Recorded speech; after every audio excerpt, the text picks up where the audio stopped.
दोस्तों नमस्कार। आज का प्रकरण है क्लासिकल अनुबंधन सिद्धांत, जो कि पावलोव ने दिया था। अर्थात पावलोव के क्लासिकल अनुबंधन सिद्धांत के विषय में आज हम लोग अध्ययन करेंगे। तो क्लासिकल अनुबंधन सिद्धांत ये जो पावलोव का था, तो यहाँ सबसे पहले हल्की चर्चा हम कर लेते हैं किसकी, पावलोव के संबंध में।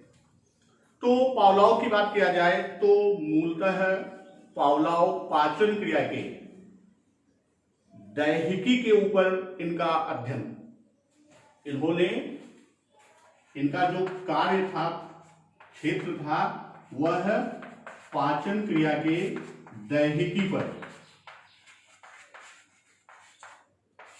पाचन क्रिया जो दैहिकी से संबंधित है उसके ऊपर इनका विशेष अध्ययन चल रहा था। और यह अध्ययन इनका इतना अधिक लोकप्रिय और महत्वपूर्ण हुआ कि इस अध्ययन पर इन्हें 1904 में नोबेल पुरस्कार से सम्मानित किया गया। तो जो नोबेल पुरस्कार से सम्मानित किया गया, तो ये इनका मुख्य जो क्षेत्र था, अर्थात यह पाचन क्रिया दैहिकी के क्षेत्र में कार्य कर रहे थे। तो यह जब पाचन क्रिया का अध्ययन कर रहे थे, तो उस समय कुत्ते के ऊपर, तो ये उन्होंने देखा कि जब कुत्ते के सामने भोजन आता है तो वह लार स्राव शुरू कर देता है। वह क्या करता है? लार स्राव। और इसी अध्ययन के दौरान इन्होंने ये देखा कि जो भोजन लाता है उसकी पदचाप से भी उसके लार में प्रभाव पड़ता है। तो उन्होंने इसी अध्ययन के दौरान इन्होंने देखा कि जो पदचाप आता है भोजन लाने वाले का, उससे भी लार स्राव में क्या होता है? परिवर्तन आता है। तो इस बात से प्रभावित होकर, इस तथ्य से प्रभावित होकर पावलोव ने सीखने अर्थात अधिगम लर्निंग के क्षेत्र में इस क्रिया को अपना आधार बनाकर अध्ययन प्रारंभ किया। तो अगर हम बात करें सिद्धांत की, तो ये क्लासिकल अनुबंधन या क्लासिकी अनुबंधन या शास्त्रीय अनुबंधन या शास्त्रीय अनुकूलन, विभिन्न नामों से जाना जाता है। तो सबसे पहले तो हम इसके उपनाम कौन कौन से हैं, हम पहले उसकी चर्चा कर लेते हैं। जैसे यह एक तो आपका क्लासिकी अनुबंधन, इसी को शास्त्रीय अनुबंधन या अनुकूलन कहा गया।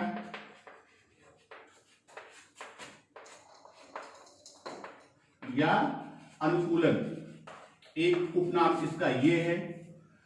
इसे संबद्ध प्रत्यावर्तन सिद्धांत भी कहा गया। इसी सिद्धांत को संबद्ध प्रत्यावर्तन सिद्धांत के नाम से भी जानते हैं। और संबंध प्रतिक्रिया सिद्धांत या अनुक्रिया, इसी सिद्धांत को संबंध प्रतिक्रिया सिद्धांत के नाम से भी जानते हैं। इसे अनुकूलित प्रत्यावर्तन सिद्धांत भी कहते हैं। एक उपनाम और है, इसे अनुकूलित प्रत्यावर्तन सिद्धांत के नाम से भी जानते हैं। और इसे अनुक्रियात्मक अनुबंधन भी कहते हैं। इसी को अनुक्रियात्मक अनुबंधन भी कहते हैं।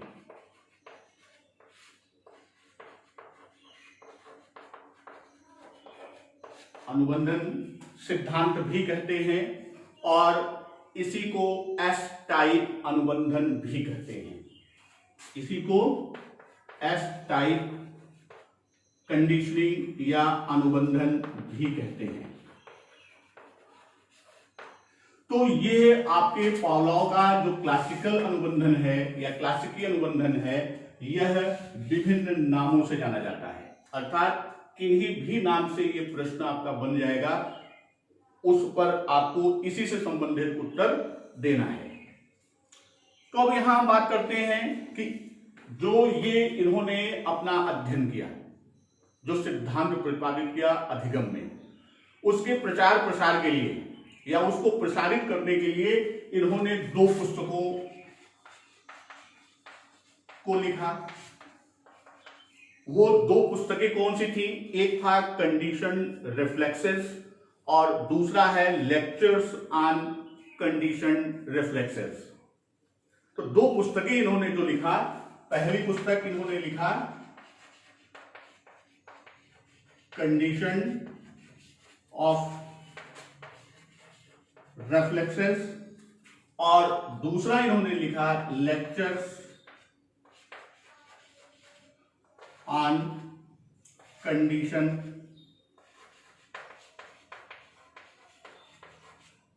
रिफ्लेक्सेस। इन्होंने 2 पुस्तकों को भी लिखा। कभी कभी यह भी पूछ लेता है कि इन पुस्तकों के लेखक या इन पुस्तकों को किसने लिखा। तो अपने सिद्धांत के प्रसारित करने के लिए उन्होंने 2 पुस्तकों का उल्लेख किया या 2 पुस्तकें लिखी। तो यहां अब एक सबसे प्रमुख बिंदु है कि इस पूरे सिद्धांत में इन्होंने आधार किसे माना, अर्थात इस सिद्धांत का आधार क्या है।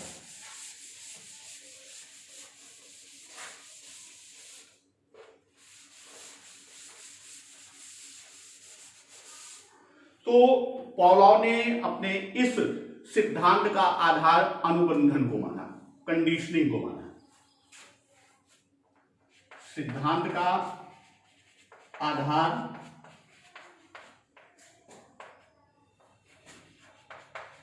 किसे माना? अनुबंधन या कंडीशनिंग को माना।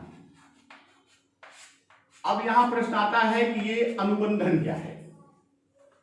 उन्होंने अनुबंधन किसे माना?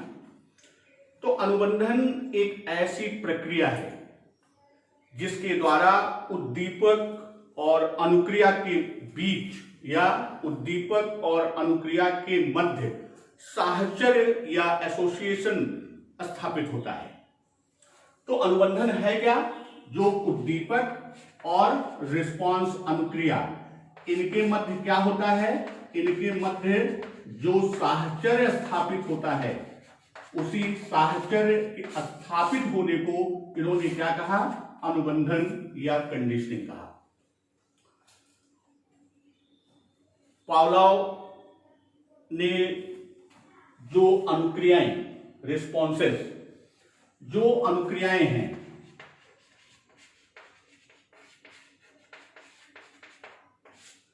इन अनुक्रियाओं को उन्होंने 2 भागों में विभाजित किया। यानी 2 प्रकार की अनुक्रिया उद्दीपक के आने पर मिलती है। कौन कौन सी? एक को कहा स्वाभाविक अनुक्रिया और दूसरे को कहा अस्वाभाविक अनुक्रिया। अनुक्रिया को इन्होंने 2 भागों में बांटा। एक को कहा स्वाभाविक अनुक्रिया और दूसरे को कहा अस्वाभाविक अनुक्रिया।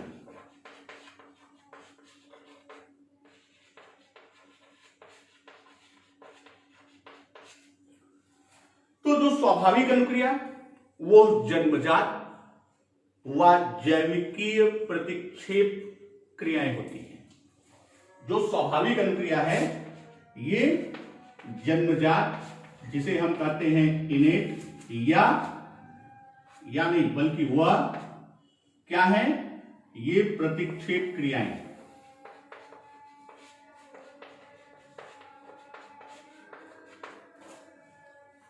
ये जन्मजात हैं और प्रतिक्षेप क्रियाएं। प्रतिक्षेप क्रियाएं किससे संबंधित हैं? ये प्रतिक्षेप क्रियाएं जैविक प्रतिक्षेप क्रियाएं हैं, फिजियोलॉजिकल रिफ्लेक्सेस की बात करता है। तो एक तो इनेट की बात किया, जन्मजात, और दूसरा कि वो उसकी जैविक प्रतिक्षेप क्रियाएं होती हैं, अर्थात फिजियोलॉजिकल जो रिफ्लेक्शन होता है, उन फिजियोलॉजिकल रिफ्लेक्सेस को उन्होंने किसमें रखा? स्वाभाविक या नेचुरल रिस्पॉन्स के अंतर्गत रखा, स्वाभाविक। उसके बाद अस्वाभाविक की बात किया। अस्वाभाविक क्या है? जो एक्वायर्ड है, अर्जित है। अस्वाभाविक में इसे क्या कहा? जो अर्जित है, एक्वायर्ड है। और मनोवैज्ञानिक प्रतिक्षेप क्रियाएं, अर्जित व मनोवैज्ञानिक प्रतिक्षेप क्रियाएं को जो है उन्होंने किसमें रखा? इनको रखा अस्वाभाविक में, और जन्मजात और जैविक प्रतिक्षेप क्रियाओं को इन्होंने रखा स्वाभाविक अनुक्रिया के अंतर्गत। जैसा जानते हैं कि व्यक्ति की अपनी जन्मजात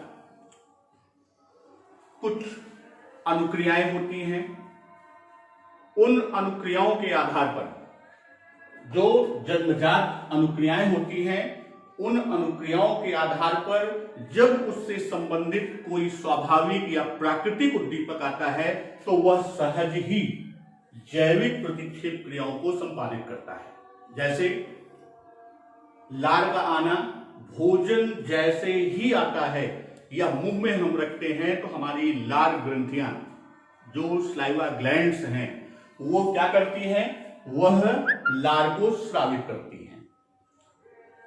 फिर उन्होंने अस्वाभाविक उद्दीपक की बात की, यानी कोई उससे इतर दूसरा उद्दीपक आता है जो अर्जित करके और तब उसके आधार पर साइकिक रिफ्लेक्शन की बात करता है, मनोवैज्ञानिक प्रतिक्रियाओं की बात करता है, वह आपकी अस्वाभाविक अनुक्रिया के अंतर्गत जाता है। तो इनका प्रयोग, पावलोव का जो प्रयोग था, पावलोव ने अपना प्रयोग किस पर आधारित किया था? वह लार के आने के ऊपर आधारित किया। अर्थात इनका प्रयोग किससे संबंधित है? लार के आने से संबंधित है।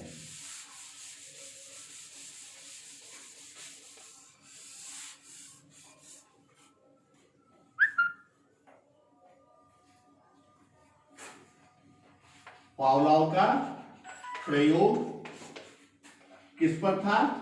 लार आने से संबंधित था।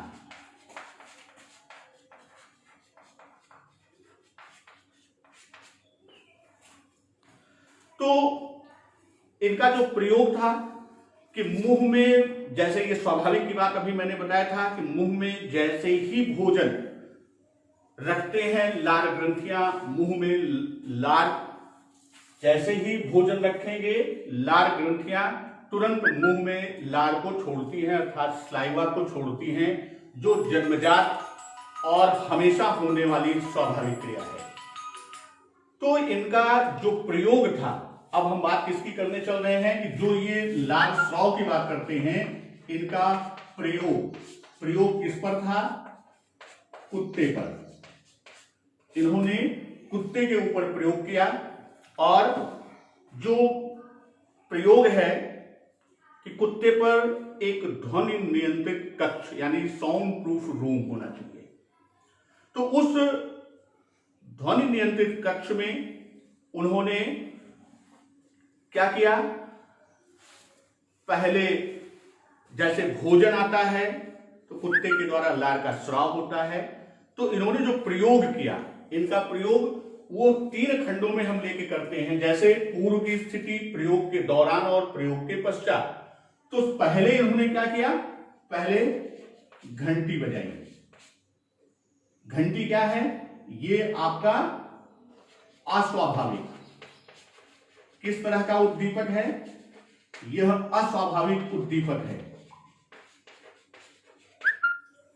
तो घंटी के बजाने पर क्या हुआ? लार का स्राव नहीं हुआ। लार का स्राव क्या होता है? नहीं होता। लेकिन जैसे ही भोजन आता है, और भोजन क्या है?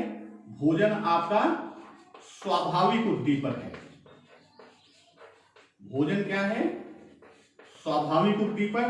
तो भोजन के आते ही कुत्ते के मुंह से लार का स्राव होता है। ये आपके प्रयोग की पूर्व स्थिति, प्रयोग पूर्व की स्थिति है।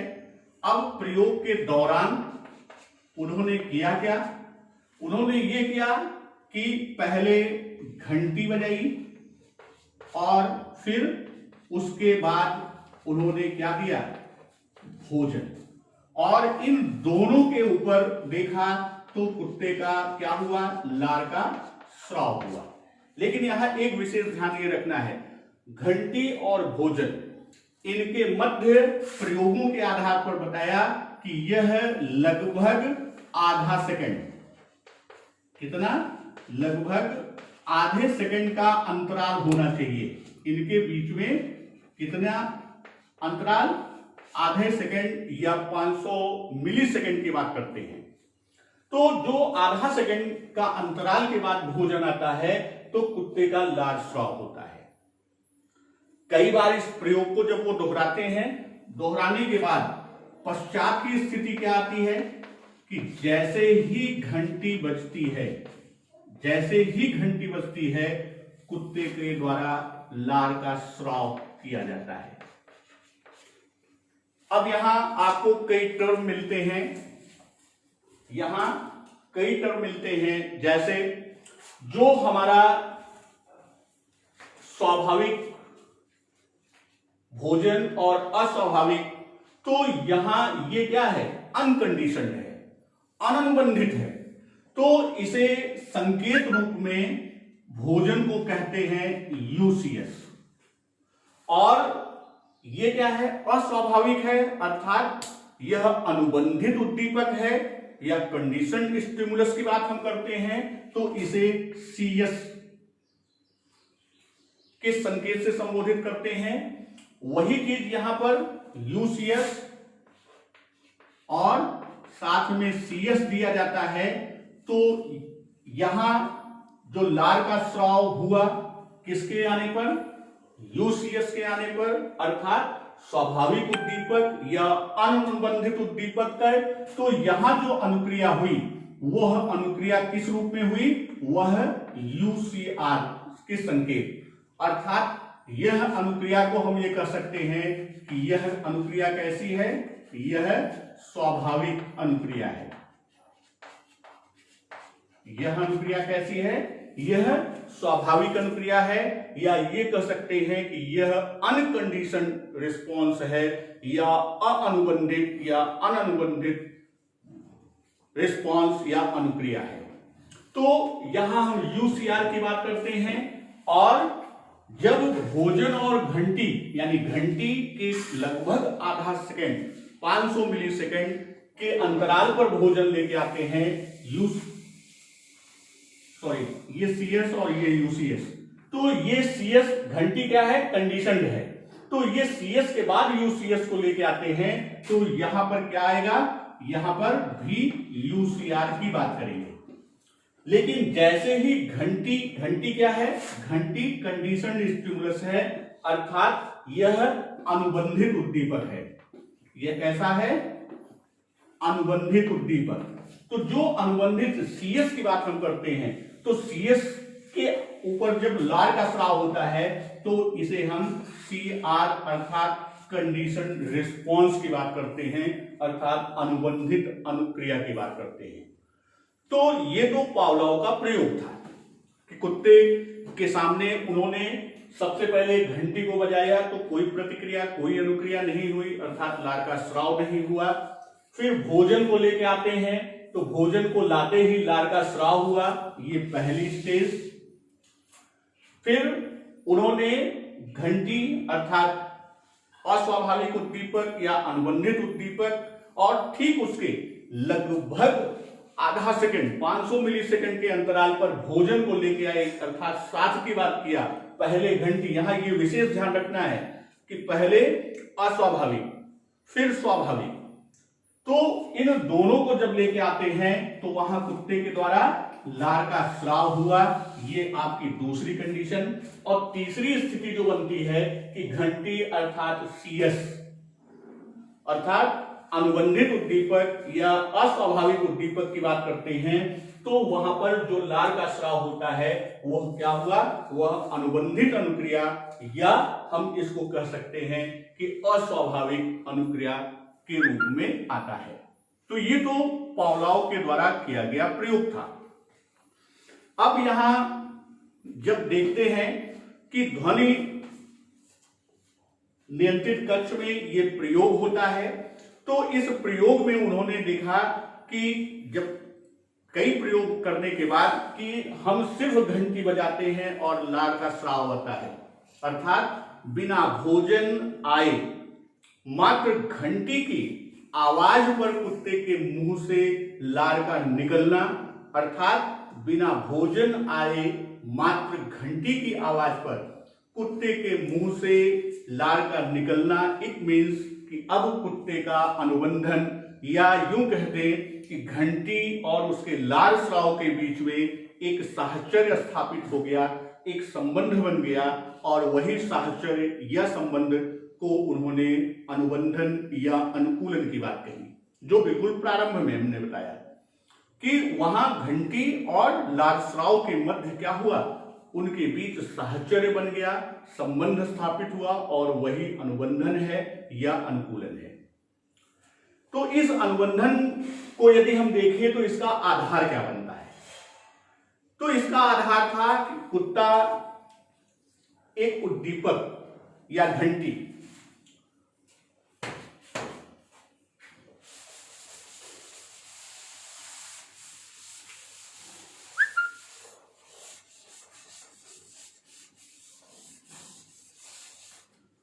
यहां जो अनुबंधन का आधार बना वो क्या था?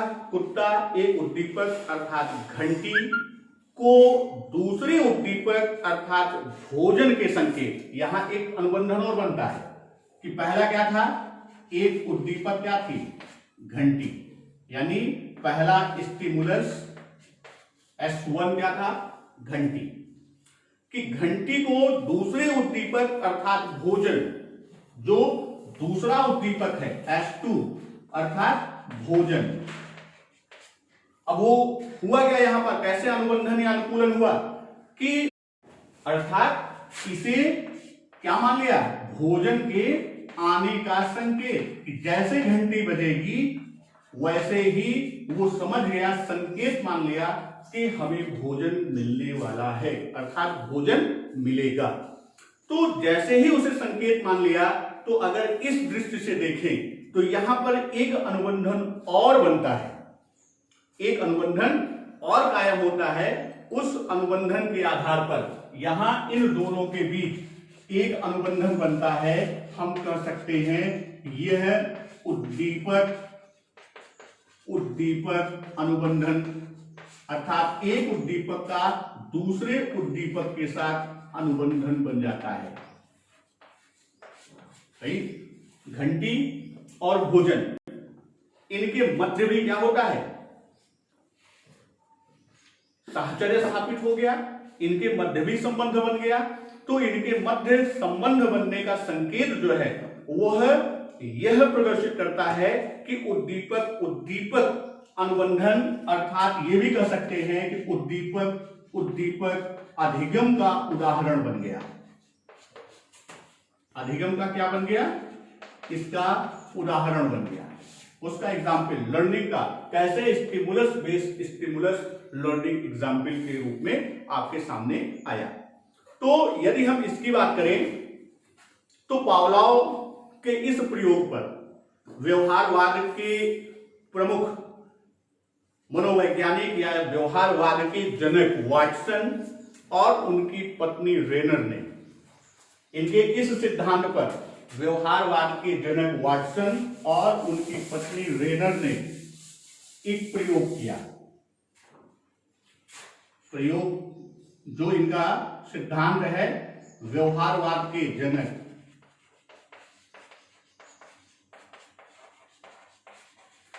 कौन थे? वाटसन एवं उनकी पत्नी रेनर ने एक प्रयोग किया, और उस वह प्रयोग अल्बर्ट नाम के शिशु पर किया। किस पर किया? अल्बर्ट नाम के शिशु पर किया। और उस प्रयोग में उन्होंने ये किया कि बच्चे को खेलने के लिए सफेद चूहे को दिया। सफेद चूहे से खेलता है, अचानक ध्वनि उत्पन्न होती है, बच्चा डरता है और कई बार यह क्रिया दोहराने के बाद ये देखा गया कि बच्चा के सामने जैसे ही सफेद चूहा आता है वह उससे डर जाता है या उससे डरने लगता है। तो यहां इस आधार पर उन्होंने, यहां बहुत ब्रीफ में हम आपको बता रहे हैं वाटसन का प्रयोग। तो अल्बर्ट शिशु उस चूहे को देखकर डरना, तो वह डरना क्या था, उस ध्वनि और चूहे के मध्य साहचर्य का बनना अर्थात अनुबंधन का बनना। इस आधार पर उन्होंने इस सिद्धांत का प्रबल समर्थन किया था। पावलियन अनुबंधन, इस सिद्धांत को पावलियन अनुबंधन क्योंकि पावलोव ने दिया। तो पावलियन अनुबंधन के 4 प्रमुख अंग होते हैं। पावलियन अनुबंधन के इस प्रयोग में देखें तो 4 प्रमुख अंग होते हैं। वो 4 प्रमुख अंग के लिए हम अनुबंधन प्रतिक्रिया के पूरे प्रतिगमन को समझाते हुए उस पर आपको दिखाते हैं। जैसे अभी ऊपर हमने बताया था, CS प्रस्तुत किया गया, कोई प्रतिक्रिया नहीं या कोई अनुक्रिया नहीं, लेकिन जैसे ही UCS दिया गया, UCR अर्थात लार का स्राव हुआ, फिर क्या हुआ, CS प्लस UCS दिया गया, इसमें समयांतराल कितना रखा गया, समयांतराल रखा गया आधा सेकंड का, 0.5 या इसी को कहा गया 500 मिलीसेकंड का समयांतराल रखा गया और देखा गया उसके द्वारा UCR।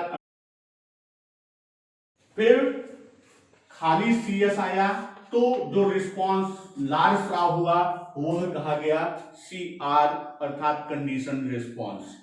तो यहां हम बात कर रहे थे पावलियन के अनुबंधन के 4 प्रमुख अंग कौन से हैं। तो वो 4 प्रमुख अंग यही, एक तो आपका CS, एक UCS, एक CR और एक UCR अर्थात स्वाभाविक उद्दीपक या अअनुबंधित उद्दीपक की बात करें तो वो आपका UCS है।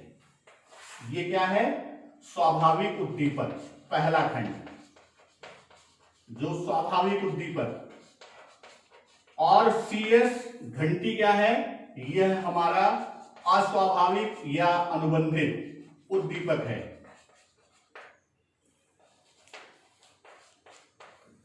उसी तरह 2 आपके रिस्पांस में है, UCR का मतलब स्वाभाविक अनुक्रिया या इसी को अननुबंधित अनुक्रिया भी कहते हैं, और CR ये चौथा खंड आपका बनता है, यह आपका क्या है, अनुबंधित अनुक्रिया, कंडीशन रिस्पांस या अस्वाभाविक अनुक्रिया। तो ये 4 प्रमुख अंग हैं। इस पर भी प्रश्न आता है कि पावलियन अनुबंधन के 4 प्रमुख अंगों का उल्लेख, तो ये उसके 4 प्रमुख अंग बनते हैं। अब यहां जो अनुबंधन हुआ उसको एक डायग्राम से और आपको हम दिखा रहे हैं। जैसे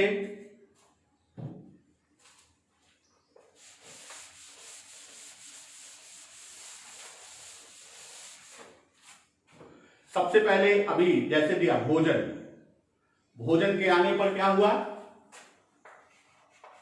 सबसे पहले लार का स्राव कैसे हुआ, भोजन अर्थात UCS के आने पर लार स्राव हुआ, वो UCR, और फिर भोजन प्लस घंटी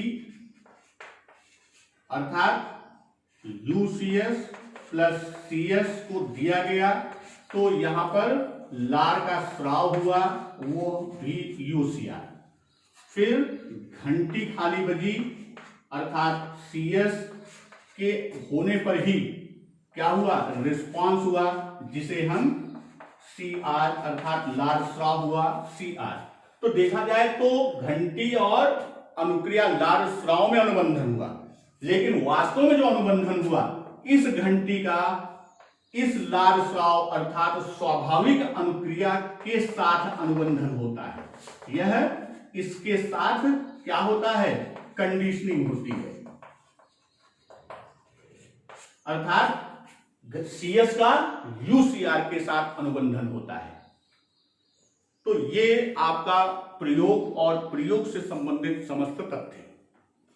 अब इसके बाद बात आती है आवश्यक दशाओं की, कि अनुबंधन के लिए कुछ आवश्यक दशाओं का होना आवश्यक है। वह आवश्यक दशाएं क्या हैं, अनुबंधन की दशाएं क्या हैं, जिसे हम कंडीशन फॉर कंडीशनिंग की बात करते हैं। तो उसमें सबसे पहली चीज ये कहता है कि स्वाभाविक उद्दीपक व अनुक्रिया का एक निश्चित क्रम होना चाहिए। पहले अस्वाभाविक उद्दीपक को प्रस्तुत करें, फिर स्वाभाविक को करें। जैसे यहां पे दिया है कि पहले स्वाभाविक को प्रस्तुत करते हैं, फिर उसके बाद अस्वाभाविक को प्रस्तुत करते हैं। ये पहली शर्त है। दूसरी शर्त यह है कि स्वाभाविक उद्दीपक को अस्वाभाविक उद्दीपक से अधिक प्रबल या शक्तिशाली होना चाहिए। दूसरी शर्त यह कहता है कि जो स्वाभाविक उद्दीपक है वह अस्वाभाविक अर्थात UCS CS से अधिक प्रबल हो। तीसरी शर्त यह कहता है कि अस्वाभाविक उद्दीपक को स्वाभाविक उद्दीपक के साथ, जो अस्वाभाविक उद्दीपक है उसको स्वाभाविक उद्दीपक के साथ, अस्वाभाविक को स्वाभाविक के साथ क्या करना चाहिए, अनेक बार दोहराना चाहिए। अर्थात यह प्रक्रिया यहां पर कब आएगी, ये कंडीशन, जब यह प्रयोग कई बार किया जाए। जब यह प्रयोग क्या किया जाए, कई बार यह प्रयोग किया जाए। जो ये प्रयोग के दौरान की बात हम करते हैं, ड्यूरिंग एक्सपेरिमेंट की बात करते हैं, ये कई बार करेंगे तब ये पस्ट की स्थिति आपकी आएगी, जो पोस्ट प्रैक्टिकल की बात आती है। तो और चौथी चीज ये कहता है कि अनुबंधन के समय जो ये कंडीशनिंग हुई कि अनुबंधन के समय उपयुक्त परिस्थिति का होना आवश्यक है। उपयुक्त परिस्थिति का होना आवश्यक है, अर्थात अनुबंधन के समय कोई अन्य बाह्य अवरोध न उत्पन्न हो। ये चार प्रमुख दशाओं की बात की। उसके बाद इस सिद्धांत के अनुसार कुछ प्रमुख सिद्धांत आपको इसके अंतर्गत मिलते हैं, कुछ प्रमुख तथ्य हैं, उनकी हम चर्चा करते हैं। तो वो प्रमुख तथ्य में सबसे पहला है उत्तेजन। प्रमुख तथ्य में सबसे पहला उत्तेजन, एक्साइटेशन की बात करता है। तो उत्तेजन के नियम की बात करते हैं, अर्थात ये है, हम ये भी कह सकते हैं कि उत्तेजन का नियम, ये कई नियम इसमें लागू होते हैं सिद्धांत में। उत्तेजन के नियम की बात करते हैं तो यह लॉ ऑफ एक्साइटेशन की जो बात होती है, तो इसमें अनुबंधित उद्दीपक को, जो अनुबंधित उद्दीपक है CS और दूसरा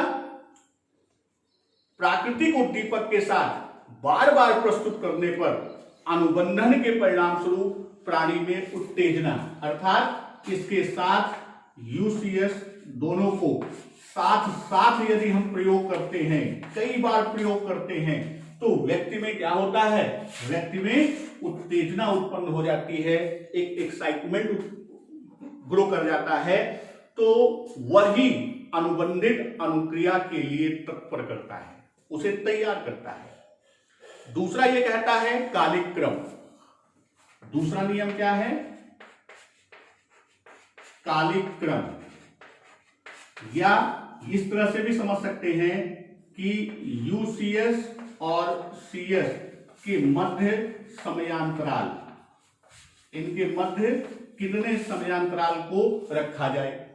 तो जब हम कालिक क्रम की बात करते हैं तो यह दोनों के मध्य अनुबंधन हेतु सबसे महत्वपूर्ण कारक है। किनके मध्य, CS और UCS। जो CS है और UCS, इनके मध्य जो समयांतराल की बात करते हैं, कितना, आधा सेकंड की बात करते हैं या 500 मिली सेकंड, ये सबसे महत्वपूर्ण कारक है। यदि उस समयांतराल को कम या ज्यादा कर दें, अर्थात समय को बढ़ा दें या घटा देंगे, तो अनुबंधन की शिथिलता निश्चित होगी।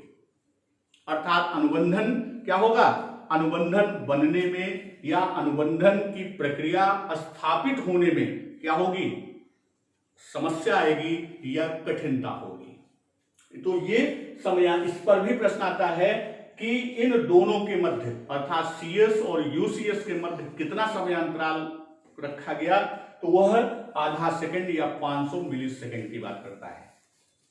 फिर तीसरा नियम की बात करते हैं, विलोपन।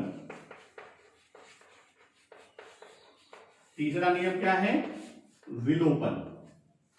तो विलोपन क्या है, यदि UCS के साथ या UCS को CS के साथ अनेक बार न दिया गया, उसे दोहराया नहीं गया, तो अनुबंधित अनुक्रिया करना बंद कर देगा।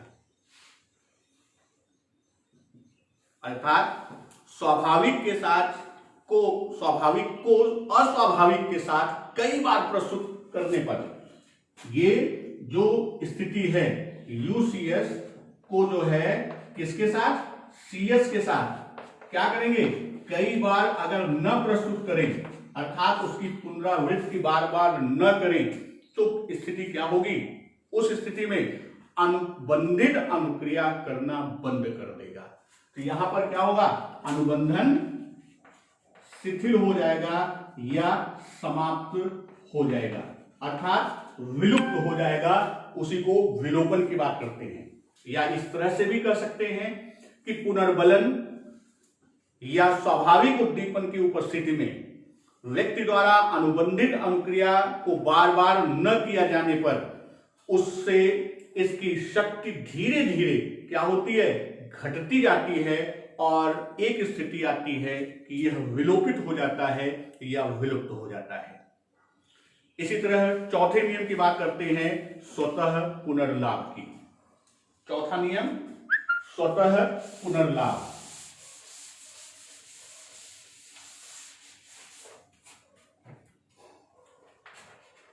चौथा नियम है स्वतः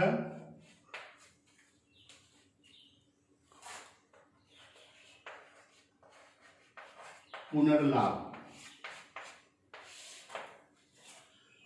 तो स्वतः पुनर्लाभ, यह अभी जो विलोप की बात हमने किया था या विलोपन की बात किया था, उससे काफी कुछ संबंधित है। अर्थात कोई सीखी गई अनुक्रिया का विलोप हो जाता है या विलोप हो गया है, तो थोड़े समय के बाद यदि उस अनुक्रिया से संबंधित उद्दीपक को व्यक्ति के सामने पुनः प्रस्तुत कर दिया जाए या व्यक्ति के सम्मुख पुनः उपस्थित कर दिया जाए, तो व्यक्ति पुनः उस सीखी गई अनुक्रिया का आंशिक रूप से कार्य या अनुक्रिया करना प्रारंभ कर देता है, और यही स्वतः पुनर्लाभ की संज्ञा से जाना जाता है। अर्थात ये कहता है कि सीखी गई अनुक्रिया यानी जो अनुबंधन है, सीखी गई अनुक्रिया क्या है, अनुबंधन। अनुबंधन का क्या हो गया, विलोप हो गया। विलोप होने के बाद यदि संबंधित उद्दीपक को, जिसके द्वारा वो हुआ था, संबंधित उद्दीपक को क्या करते हैं, पुनः उसके सामने प्रस्तुत करते हैं, पुनः उसके सामने प्रस्तुत कर दें, तो वह सीखी अनुक्रिया का या अनुबंधन का, जो उसने अनुक्रिया सीखी वही क्या है, सीखी अनुक्रिया या अनुबंधन, वह उसका क्या करता है, उसका आंशिक अनुक्रिया करना प्रारंभ कर देता है। इसी को स्वतः पुनर्लाभ की संज्ञा से जाना जाता है। पांचवा है उद्दीपक सामान्यीकरण। अगला जो नियम देते हैं इसमें वह क्या है, उद्दीपक सामान्यीकरण। उद्दीपक सामान्यीकरण क्या है, सामान्यीकरण जनरलाइजेशन एक सामान्य टर्म है किसी भी चीज को सामान्यीकरण कर लेना, समान समझ लेना या समान मानना। तो यहां यह कहता है कि जो क्लासिकी अनुबंधन है या क्लासिकल कंडीशनिंग है, वो करता क्या है कि यहां पर जो महत्वपूर्ण संप्रत्यय की बात है कि जब व्यक्ति, ये भी सामान्यीकरण भी बहुत ही महत्वपूर्ण है, बहुत ही इंपॉर्टेंट फैक्टर है इस कंडीशनिंग थ्योरी का। तो जब व्यक्ति एक खास यूसीएस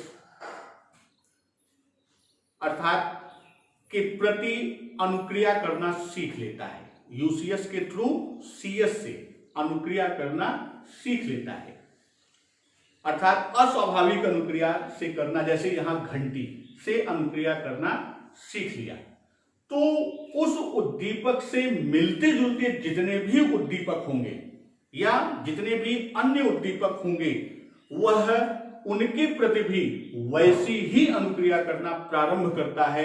अर्थात उन ध्वनियों, घंटी और घंटी के समान जितनी ध्वनियां हैं, उनके मध्य क्या करता है, जनरलाइज कर देता है, सामान्यीकृत कर देता है और उन पर भी अनुक्रिया करता है, अर्थात लार्ज करता है। तो यह है क्या, उद्दीपक सामान्यीकरण, अर्थात उद्दीपक में सामान्यीकरण जनरलाइज कर देता है। फिर अगला है उद्दीपक विभेद। अगला है छठा, उद्दीपक विभेद। तो उद्दीपक विभेद सामान्यीकरण के बिल्कुल अपोजिट है, उसके ठीक विपरीत है। तो यहां क्या होता है कि जैसे जैसे सीखने अर्थात अनुबंधन, सीखना यहां क्या है, जो अनुबंधन हुआ वही सीख है। तो जैसे जैसे सीखने या अनुबंधन के लिए दिए जाने वाला प्रयास, उसकी संख्या बढ़ती जाती है, यानी उसको, उसकी पुनरावृत्ति क्या करते हैं, बढ़ा देते हैं, ज्यादा करते हैं। तो जैसे जैसे बढ़ती जाती है वैसे वैसे क्या होता है, ठीक वैसे वैसे व्यक्ति मूल अनुबंधित उद्दीपक, यानी जो जिस उद्दीपक से वह अनुबंधन स्थापित किया, साहचर्य स्थापित किया, संबंध स्थापित किया, तो उस अनुबंधित उद्दीपक और अन्य उद्दीपकों में स्पष्ट अंतर या विभेद करना आरंभ कर देता है। अर्थात सिर्फ मूल उद्दीपक के प्रति अनुक्रिया करता है और अन्य समान उद्दीपकों के प्रति कोई अनुक्रिया नहीं करता। इसी को यहां क्या कहते हैं, उद्दीपक विभेद की संज्ञा से संबोधित करते हैं। फिर अगला खंड जो चलता है वह है बाह्य अवरोध। अगला है बाह्य अवरोध। तो बाह्य अवरोध क्या कहता है, अनुबंधन के दौरान यानी ड्यूरिंग कंडीशनिंग, अनुबंधन के दौरान यदि कोई नया उद्दीपक अनुबंधित उद्दीपक के साथ प्रस्तुत किया जाता है तो वह पूर्व अनुबंधन की प्रक्रिया को मंद कर देगा, धीमा कर देगा या अवरुद्ध कर देगा। तो ये बाह्य अवरोध की बात। और जब अनुबंधन प्रयोग की बात कर रहा था तो वहां ये विशेष बताया था कि यह साउंड प्रूफ रूम में किया गया था, अर्थात किसी प्रकार के बाह्य अवरोध को रोका गया था। द्वितीय कोटि का अगला नियम है द्वितीय कोटि का अनुबंधन। द्वितीय कोटि का अनुबंधन, ये क्या है, द्वितीय कोटि किसी अनुबंधित उद्दीपक के साथ किसी अन्य अस्वाभाविक अर्थात अप्राकृतिक उद्दीपक को बार बार प्रस्तुत करने पर नवीन उद्दीपक अनुबंधित अनुक्रिया के लिए अनुबंधित हो जाता है। अर्थात जिससे वो अनुबंधित हुआ, अब उसके साथ कोई नए उद्दीपक को उसके साथ प्रस्तुत करेंगे तो धीरे धीरे उस कंडीशन स्टिमुलस यानी अनुबंधित उद्दीपक और नवीन हो जाता है। और इसी तरह अंतिम नियम आता है पुनर्बलन। अंतिम नियम है पुनर्बलन।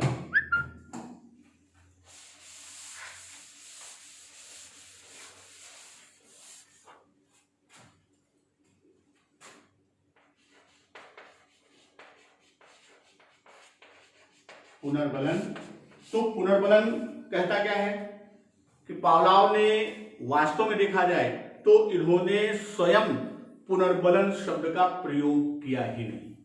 अगर इस शब्द की बात जो आज इनके सिद्धांत के नियम में जुड़ता है, तो पावलोव ने इसका प्रयोग स्वयं नहीं किया। पावलोव ने स्वयं इस शब्द का प्रयोग नहीं किया, पहली चीज।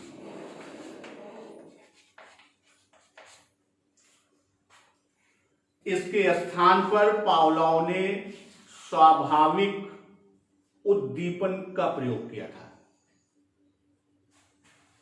पुनर्बलन के स्थान पर इन्होंने, पावलोव ने क्या कहा था? स्वाभाविक उद्दीपन।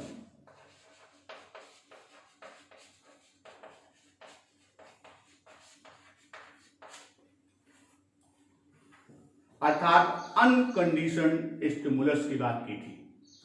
तो दोस्तों, इस तरह पावलोव का क्लासिकल कंडीशनिंग थ्योरी या एस टाइप, यहां एक नाम आया था एस टाइप अनुबंधन। तो एस टाइप इसलिए कहा गया क्योंकि इनका पूरा सिद्धांत किस पर बेस है? स्टिमुलस बेस है, इसलिए इसे एस टाइप अनुबंधन कहा गया। और अगला सिद्धांत आएंगे तो वहां पर हम एस और आर टाइप के बीच का विभेद भी स्पष्ट करेंगे। धन्यवाद।